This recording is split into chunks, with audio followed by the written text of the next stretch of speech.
You know what? I like nature's way better.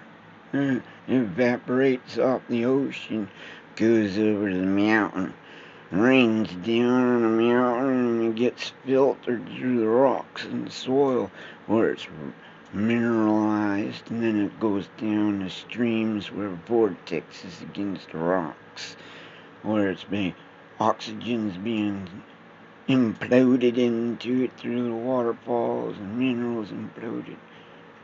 Mountain fresh spring water. That's how nature does it. You want to know how man does it? Chloride, chlorine, and fluoride. Docile herd mentality. That's funny right now.